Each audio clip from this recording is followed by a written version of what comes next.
पहले तो जीवन ऐसे लुटाया कि कभी फिक्र नहीं की। बहुत लोगों से पूछो, जिंदगी में तो लोगों के पास समय काटने के लिए उपाय नहीं है। लोग कहते हैं समय काट रहे हैं, कोई ताश खेल रहा है, कोई शराब पी रहा है, कोई जुआ खेल रहा है, कोई होटल में बैठा है, कोई क्लब घर में बैठा। उनसे पूछो क्या कर रहे हैं, वो कहते हैं समय काट रहे हैं।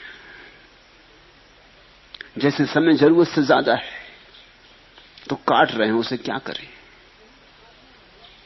यही आदमी मौत के वक्त चीखेगा, चिल्लाएगा कि और 24 घंटे मिल जाते, एक रात और पूर्णिमा का चांद देख लेता, एक रात और कर लेता प्रेम, एक रात और रह लेता अपने परिजनों के बीच, एक बार और सूरज उग जाता, एक वसंत और देख लेता, एक बार और देखता खिलते फूल, एक बार और सुनता गीत गाते पक्षी। पकड़ता है, अब सब जा रहा है, अब नहीं सोचता उसे कि क्या करे। पहले समय काटता था। तुम सोचते हो तुम समय काट रहे हो, तुम गलती में हो, समय तुम्हें काट रहा है।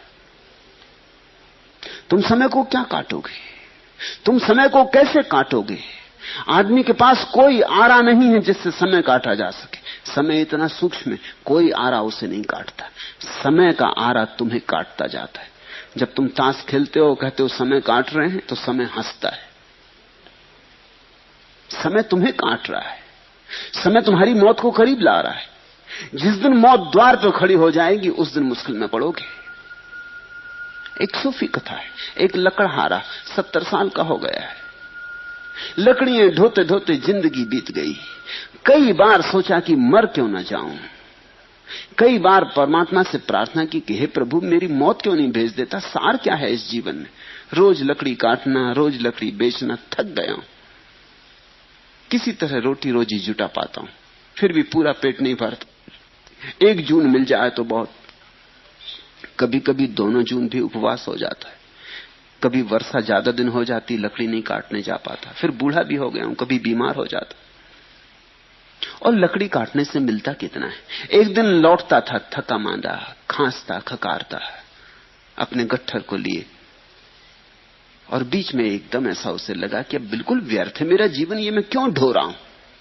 उसने गट्ठर नीचे पटक दिया, आकाश की तरफ हाथ जोड़ के कहा कि मृत्यु तू सबको आती है और मुझे नहीं आती। हे यमदूत, तुम मुझे क्या भूल ही गए हो, उठा लो अब। संयोग की बात, ऐसा अक्सर तो होता नहीं। उस दिन हो गया, यमदूत पास से ही गुजरते थे, किसी को लेने जा रहे होंगे। सोचा कि बूढ़ा बड़े हृदय से कातर होकर पुकार रहा है, तो यमदूत आ गए। उन्होंने उसके कंधे पर हाथ रखा, बोले क्या भाई, क्या काम है। बूढ़े ने देखा मौत सामने खड़ी, प्राण कब गए। कई दफे जिंदगी में बुलाई थी मौत, बुलाने का एक मजा है जब तक आए ना। अब मौत सामने खड़ी थी तो प्राण कब गए, भूल ही गया मरने इत्यादि की बातें। बोला कुछ नहीं और कुछ नहीं, गट्ठर मेरा नीचे गिर गया है, यहां कोई उठाने वाला ना दिखा, इसलिए आपको बुलाया, जरा उठा दें और नमस्कार। कोई आने की जरूरत नहीं है। और ऐसे तो हम जिंदगी भर कहते रहे मुझे मरना नहीं है, ये सिर्फ गट्ठर मेरा उठा के मेरे सिर पर रख दें। जिस गट्ठर से परेशान था उसी को यमदूत से उठवा के सिर पर रख लिया। उस दिन उस बूढ़े की पुलक देखते जब वो घर की तरफ आया, जवान हो गया था फिर से, बड़ा प्रसन्न था, बड़ा प्रसन्न था कि बच गए मौत से। मौत के क्षण में जीवेशना प्रगाढ़ हो जाती है। अब तो मौत दिखाई पड़ती, इधर गया हुआ जीवन दिखाई पड़ता है जिसको ऐसे ही गंवा दिया, कभी भोगा नहीं। इस अकड़ में रहे कि क्षण भंगुर को क्या भोगे। कभी ठीक से खाया नहीं, कभी ठीक से पहना नहीं, कभी ठीक से राग रंग ना किया। इस सबको उस आशा में बिता दिया, और ये खड़ी मौत। और मौत के पार कुछ है, अब ये पक्का नहीं होता। अब कौन पक्का दिलाए, कौन भरोसा दिलाए। तो जीवेशना बहुत जोर से उठेगी। मेरी प्रक्रिया मूलतः भिन्न है, इसलिए मैं तुमसे कहता हूं, वासना से भागना मत, वासना को दबाना मत, वासना को जीना, समग्रता से जीना। इस जीवन के अवसर को छोड़ना नहीं। इस जीवन के अवसर में जितने गहरे उतर सको उतर जाना। एक ही बात ख्याल रखना, जागरूक रहना और देखते रहना कि इस जीवन में कितने ही गहरे उतरो, कुछ मिलता है कि नहीं मिलता।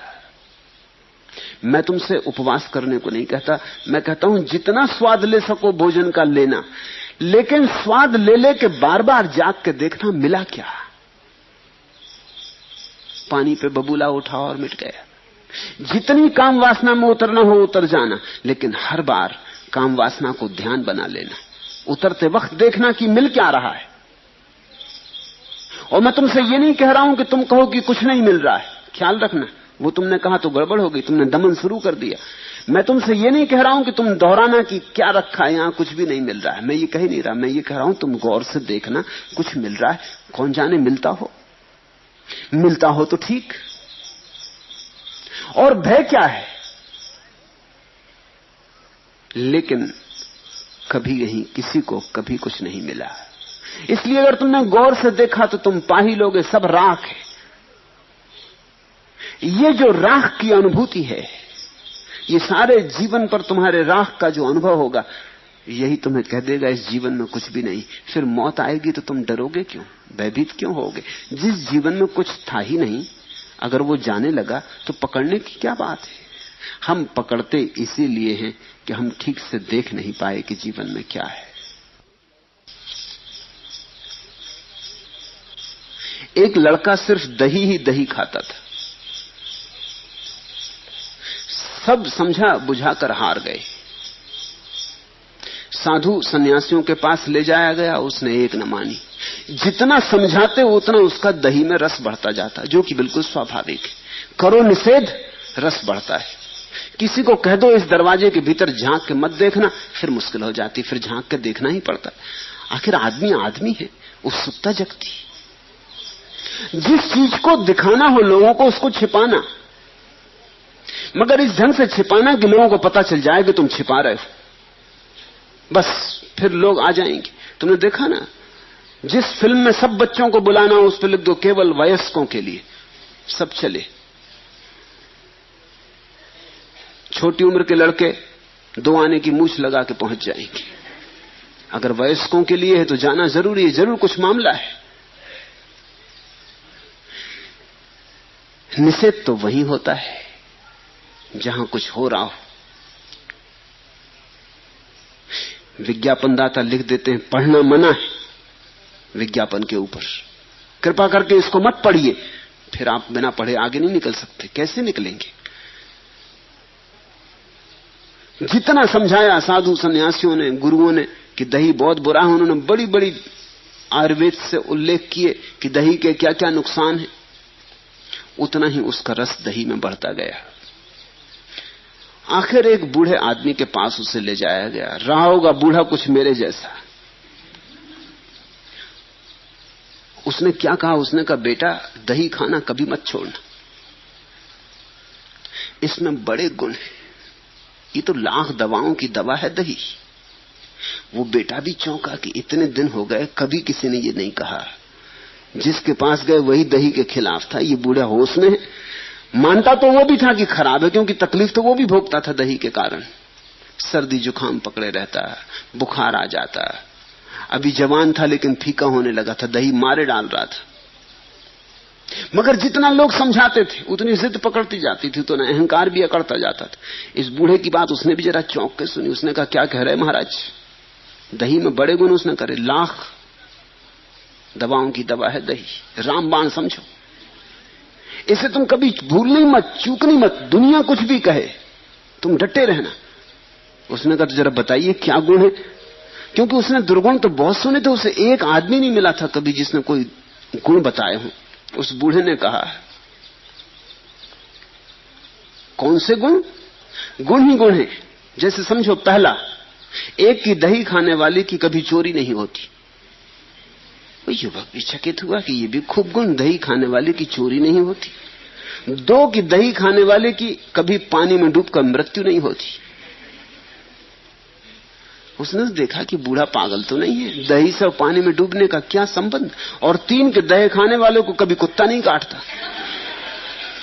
उसने कहा आप होश में तो हैं, क्या बातें कर रहे हैं, किस शास्त्र में लिखा है, आयुर्वेद में कहां लिखा है? और बूढ़े ने कहा सुन, और 4 कि दही खाने वाला कभी बूढ़ा नहीं होता। वो युवक तो बोला कि मैंने बहुत ज्ञानी सुने, मगर आप कुछ अलग ही तरह के ज्ञानी, जरा मुझे विस्तार से समझाइए। ये सुनकर उस बूढ़े ने कहा, सुनो, पहले तो बिल्कुल साफ है, सारी बात साफ है। दही खाने वाला रात भर खांसता है, चोर उसके घर में घुस कैसे सकते?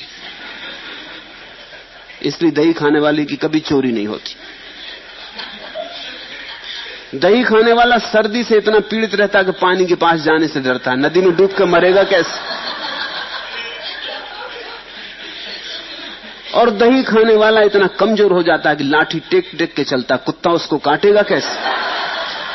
और दही खाने वाला जवानी में मर जाता, बूढ़ा होगा कैसे? तू बेटा खूब दही खा। कहते हैं उसी दिन उस युवक का दही खाना छूट गया। मैं भी तुमसे यही कहता हूं, खूब दही खाओ, न तुम्हारी चोरी होगी, न कुत्ता तुम्हें काटेगा, न पानी में डूब के मरोगे, न तुम बूढ़े होगे।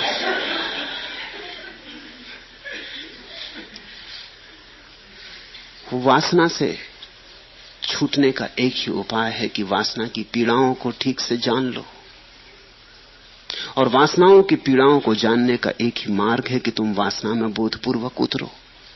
इसलिए मैं तुमसे कहता हूं, वासना से लड़ो मत, भागो मत, जागो। जिस दिन वासना की व्यर्थता साफ हो जाएगी, उस दिन ये सारा जीवन व्यर्थ हो गया। फिर मौत द्वार पर आएगी तो तुम मौत को धन्यवाद दे सकोगे। शिकायत क्या है? मौत तुम्हें मुक्त कर रही उस सब उपद्रव से जो चल रहा था। मौत तुमसे छीन ही नहीं रही कुछ, क्योंकि तुम्हारे हाथ में कुछ था ही नहीं। तब तुम मौत का आलिंगन करोगे, अभिनंदन करोगे। और जो व्यक्ति मृत्यु का अभिनंदन करने में समर्थ हो गया, मौत उसके लिए मोक्ष का द्वार बन जाती है। और जब तक संसार की खोज पूरी न हो जाए, ईश्वर की खोज कैसे शुरू हो? तुम्हारे महात्मा तुम्हारी संसार की खोज पूरी नहीं होने देते, वो तुम्हें अटका रखते। वो तुम्हें अपने ही जीवन में, अपने जीवन के अनुभव में उतरने नहीं देते। वो तुम्हें कच्चा ही वृक्ष से तोड़ लेते हैं, तुम पक नहीं पाते। ईश्वर की खोज तो तभी हो सकती है जब संसार बिल्कुल व्यर्थ है, आत्यंतिक रूप से व्यर्थ है, ऐसा बोध गहन हो जाए।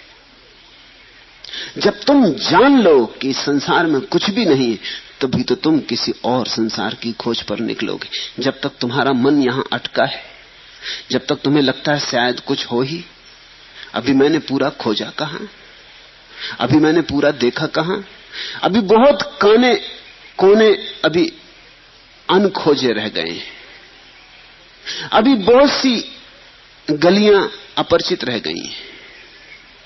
तो तुम ईश्वर को खोजोगे कैसे? ईश्वर के खोज का मौलिक अर्थ इतना ही होता है कि संसार की व्यर्थता प्रमाणित हो गई, अपने ही अनुभव से प्रमाणित हो गई। फिर तुम उसे ईश्वर नाम दे सकते हो, या मोक्ष, या निर्वाण, या सत्य, जो भी तुम नाम देना चाहो। लेकिन उसके पहले खोज शुरू नहीं होती। संसार में ईश्वर के खोजी इतने कम इसलिए हैं कि ईश्वर के नाम पर बहुत धोखाधड़ी, और ईश्वर के नाम पर कच्चे लोगों को धर्म की दिशा में निष्णात किया जाता है। ईश्वर के नाम पर लोगों का लोभ उकसाया जाता है। लोभ से मुक्ति नहीं होती, लोभ उकसाया जाता है। तुम्हें तुम्हारे शास्त्र अधिकतर यही समझाते रहते कि छोड़ दो तो बहुत पाओगे, और जब कोई बहुत पाने के लिए छोड़ता है तो छोड़ता ही नहीं। पाने के लिए छोड़ा तो छोड़ा कहां? 1 रुपया छूटा और 1000 मिलने वाले हैं, तो छूटे कहां? तुमने तो बड़ा सौदा कर लिया, 1 रुपया छोड़ा और 1000 पाने का इंतजाम कर लिया।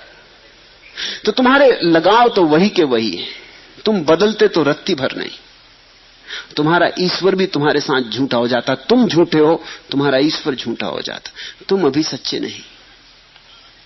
तुमने अभी इस जीवन का जो अवसर तुम्हें मिला है, इसकी ठीक ठीक जांच परख नहीं की। तो पहली तो बात मैं ये कहता हूं, इसकी ठीक जांच परख करो। ये अवसर बहुमूल्य है, इसे ऐसे ही मत गंवा दो। इन्हें फिजूल बातों में मत गंवा देना, किसी एरेगेरे की बातों में मत गंवा देना। ये तुम्हारा जीवन है, इस जीवन को तुम अनुभव करो।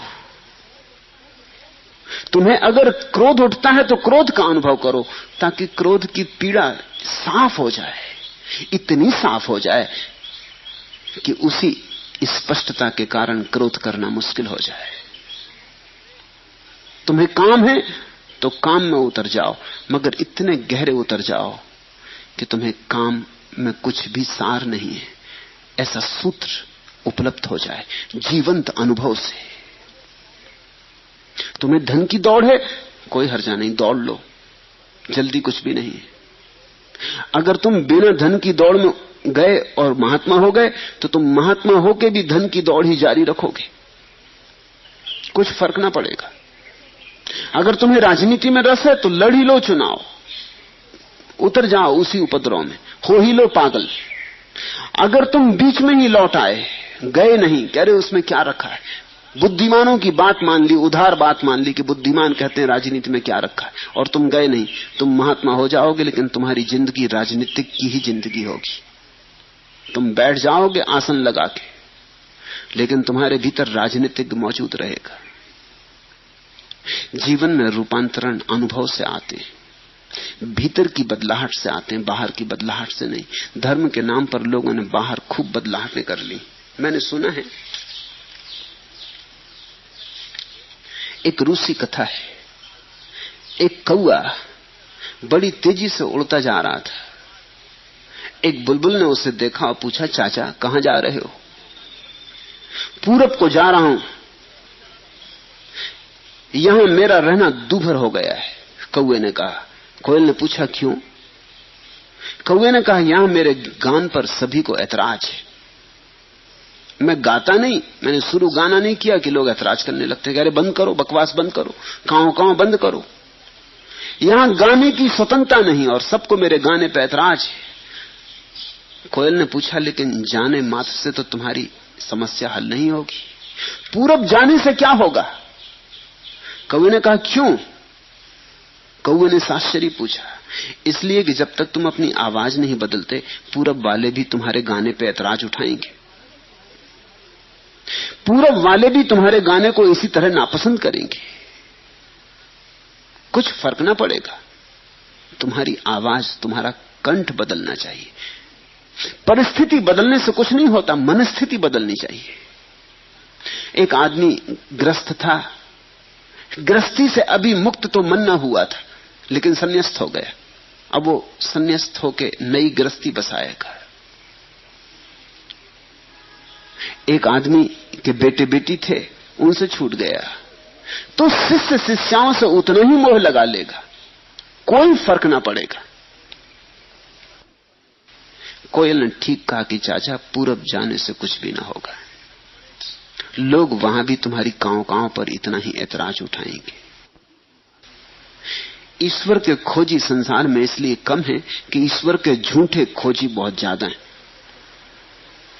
और ईश्वर के झूठी खोजी होने में बड़ी सुगमता है। कुछ बदलना नहीं पड़ता और बदलने का मजा आ जाता, धार्मिक होना नहीं पड़ता और धार्मिक होने का रस और अहंकार। कच्चे लोग फलों से, वृक्षों से तोड़ लिए गए, कच्चे फल पके नहीं थे, पकने का मौका नहीं मिला था। मैं तुमसे कहता हूं नास्तिक रहना। अगर नास्तिकता अभी तुम्हारे लिए स्वाभाविक मालूम पड़ती हो, अभी आस्तिक होने की जरूरत नहीं, फिर अभी घड़ी नहीं आई, जल्दी क्या है? अभी कच्चे हो, पको। जिस दिन नास्तिकता अपनी ही समझ से गिर जाए और जीवन में स्वीकार का भाव उठे, उसी दिन आस्तिक बनना, उसके पहले मत बन जाना। नहीं तो झूठा आस्तिक सच्चे नास्तिक से बदतर हालत में हो जाता है। सच्चा नास्तिक कम से कम नास्तिक तो है, सच्चा तो है, कम से कम जो भी उसके भीतर है वही उसके बाहर तो है। अधिकतर लोग भीतर से नास्तिक हैं, बाहर से आस्तिक हैं। मंदिर में जाते हैं, सिर भी झुकाते, मस्जिद में नमाज भी पढ़ाते, और भीतर न नमाज होती, न सिर झुकता, न प्रार्थना उठती। भीतर तो वो जानते हैं कहां रखा परमात्मा इत्यादि, मगर ठीक है, औपचारिक है, कर लेने से लाभ रहता, लोग देख लेते हैं, धार्मिक है, दुकान अच्छी चलती, लड़की की शादी करनी, बेटे को नौकरी लगवानी। अगर लोगों को पता चल जाए नास्तिक हो तो लड़के को नौकरी ना मिले, लड़की की शादी मुश्किल हो जाए। मेरे पास लोग आते, वो कहते हैं आपकी बात बिल्कुल जस्ती, लेकिन अभी लड़की की शादी करनी। अभी बेटे को नौकरी लगवानी, अभी जरा ठहरे, आपकी बात बिल्कुल जस्ती, मगर जरा पहले हम निपट लें, नहीं तो झंझट होगी, असुविधा होगी खड़ी।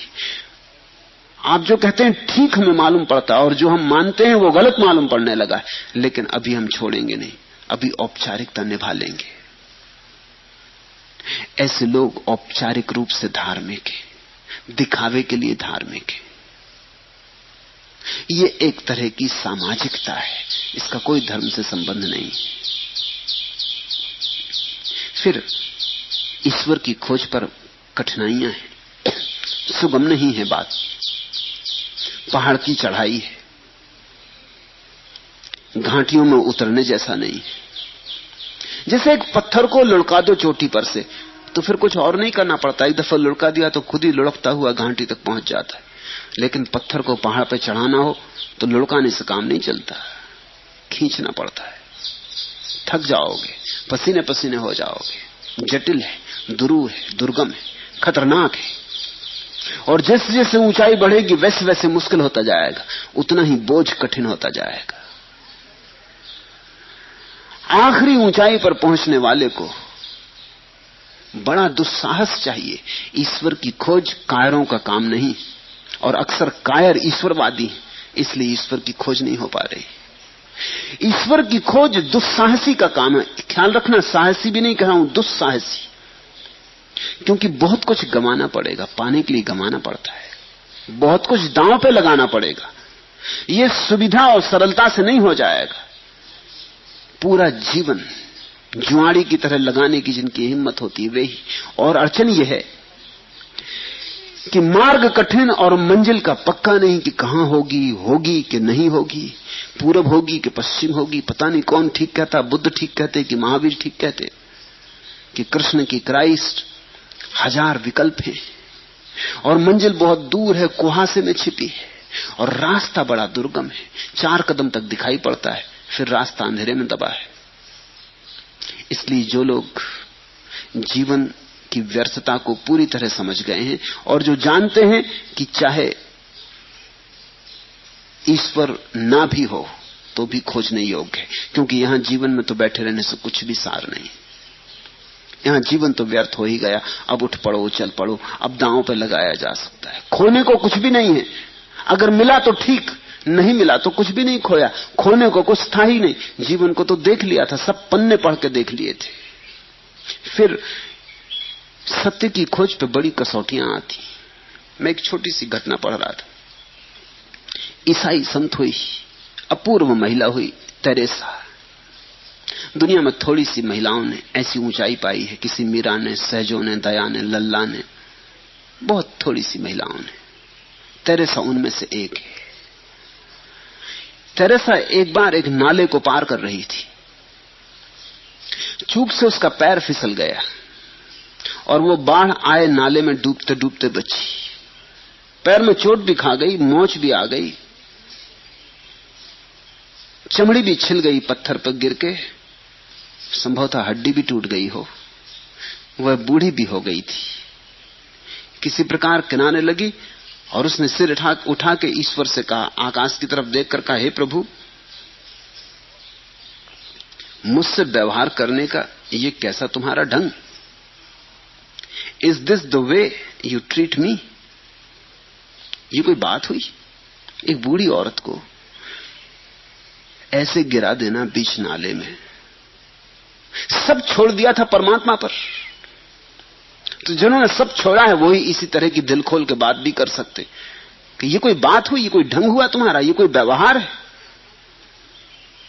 और उत्तर में उसने आकाशवाणी सुनी, कभी कभी मैं अपने मित्रों के साथ ऐसा व्यवहार भी करता हूं, but sometimes this is how I treat my friends.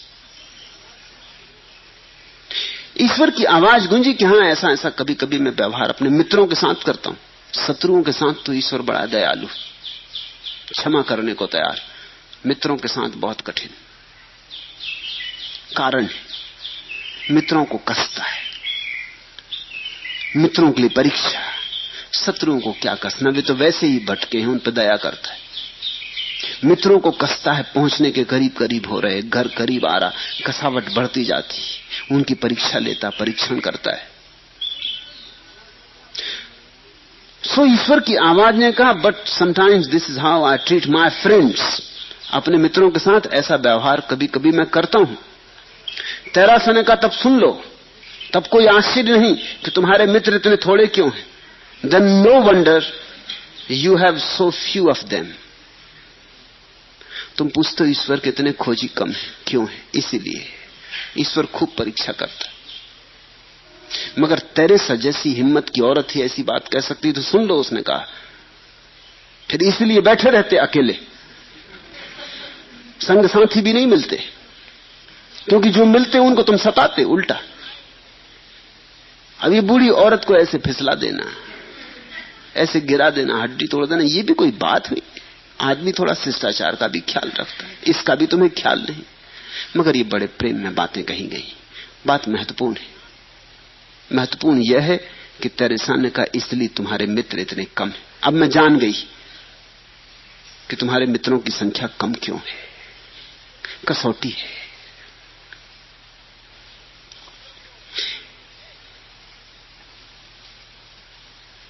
हजार में एक भी ईश्वर का खोजी हो जाए तो बहुत, लाख में एक पहुंच जाए तो बहुत, हजार में एक आध खोज पर निकलता है, लाख में एक आध पहुंचता है। तुम हजारों में से एक बनो, चुनौती स्वीकार करो। तुम लाख में से एक बनो,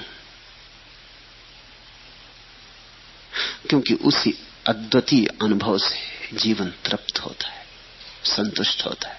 ईश्वर के बिना कोई तृप्ति नहीं, सत्य के बिना कोई संतोष नहीं।